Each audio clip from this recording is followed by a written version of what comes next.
ইরানি ক্ষেপণাস্ত্র হামলায় ব্যাপক ধ্বংস হয়েছে, নানাবিধ গুরুত্বপূর্ণ স্থাপনা লক্ষ্যবিদ্ধ হয়েছে। আহত ও নিহতের সংখ্যা বাড়ছে, মানুষের মানসিক নিরাপত্তা বিলুর হয়ে গেছে। এই আঘাত শুধুমাত্র সাময়িক হতে পারে না, বরং এটি গভীর রাজনৈতিক ও সামাজিক বিভাজন সৃষ্টি করছে। ভবিষ্যতে পরিস্থিতি নিয়ন্ত্রণে না এলে গোটা মধ্যপ্রাচ্যে অগ্নি প্রলেপ্তির বিস্তার আশঙ্কা করা হচ্ছে। বর্তমান প্রবন্ধে এবার তুলে ধরা হলো সেই প্রেক্ষাপট যেখানে ক্ষেপণাস্ত্র হামলার পর ইসরায়েলে গড়ে উঠছে আশ্রয় দুর্ভোগ, নিরাপত্তার অভাব এবং ভবিষ্যৎ চিন্তা।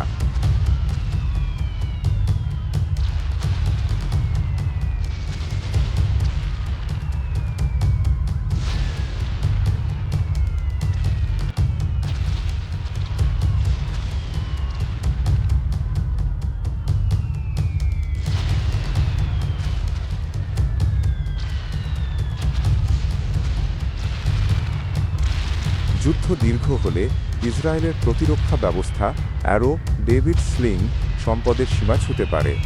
অন্যদিকে ইরান আরব উপসাগর দিয়ে তেল পরিবহন বন্ধের হুমকি দিয়ে আরও আন্তর্জাতিক অর্থনৈতিক চাপ বাড়িয়েছে। মধ্যমেয়াদী পারিপার্শ্বিক দেশ যদি অন্তরায় ছাড়া দৃষ্টি স্থির না করে তেমন পরিস্থিতির মুখে পড়তে পারে, যা আন্তর্জাতিক বাজারও অস্থিতিশীল করতে পারে।